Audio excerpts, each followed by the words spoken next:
No, I think documentary, I mean, the very first films were, in a sense, documentary, quote unquote, right? I mean, Lumiere brothers in France photographed the daily life in a way. They photographed the train coming into the station, they photographed workers leaving a factory. Jean-Luc Godard said they were the last impressionists in a way. But you look at that footage now, and you really, a whole 100 years comes to life, you know? And so that's just a camera in one position, just photographing a daily activity. So imagine now, add the story to that, or add an event, or whatever. I just think that I come from a time where the documentary and the narrative film really, people were accepting the documentaries, particularly in the late 50s, early 60s to late 60s, as feature films to be shown in theaters, alongside the latest film by was Hitchcock at the time, was on, sort of in the end of his career, and there were other people coming out of Hollywood. But around the corner, you had Al and David Mazel's film Salesman, playing at Cinema One, and Frederick Wiseman's Titicut Follies. There were feature films you'd go and see on a Friday or a Saturday or Sunday afternoon.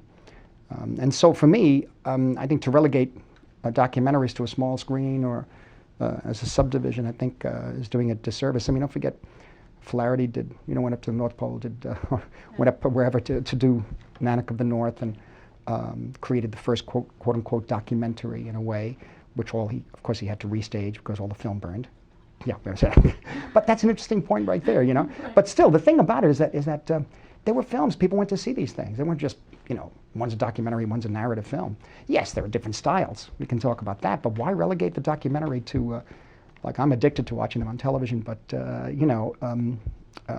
it shouldn't only be there, and they shouldn't only be projected on a small screen. Funny story, I was talking to my friend the other day who's a filmmaker. We were talking about doing a short film. He has this whole thing planned out. He was asking me to kind of like, if I was available to maybe help out or anything. We just, we were talking about filmmaking, and he's like a savant, an encyclopedia. His name's Cosmo. He's made some really cool, like, low budget indie documentaries. He went to the high school that I did and kind of graduated like a few years before I graduated, and I was telling him I'm kind of going down the documentary lane.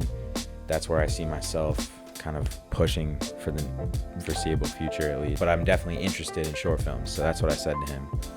And he told me documentary and narrative are basically one and the same, because it's very similar how the methods of telling stories are very similar, and the philosophy that goes into them are very similar, even though one is more of a realist approach and one is uses actors and stuff like that. But ultimately, it's kind of the same thing. I find that interesting because I find what Martin said here interesting, because he basically is saying, why aren't documentaries celebrated the way narrative films are? Why can't a documentary, sell out a theater as many weeks as a Marvel movie does? I know that's kind of crazy to even think about, but it's just, why not, right? And I think to somewhat answer that question, I really believe that they kind of will go, like, soon. Like, I think I got a glimpse of it with The Last Dance, right? The whole world kind of paused for that series every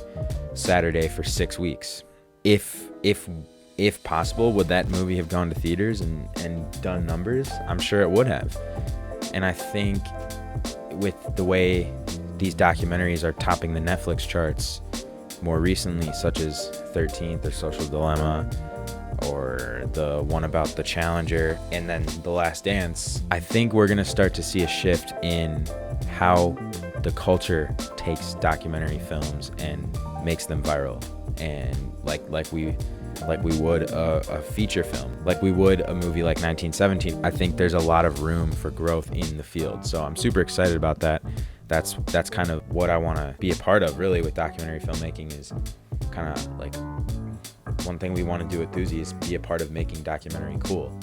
So if you want to be a part of that movement, you should definitely subscribe, like the video, and share with a friend who's also into filmmaking, especially documentary filmmaking, because I definitely think it's on the come up, and I want to be one of the people who basically is a beacon of advice through these videos on how to tell the best stories in this format, or in a short film format, or in a narrative format.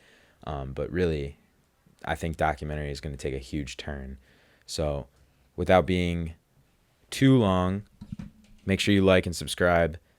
Share the video with a friend if you haven't already. Join the Thuzy movement, where we're enthusiastic about telling stories and helping you tell yours.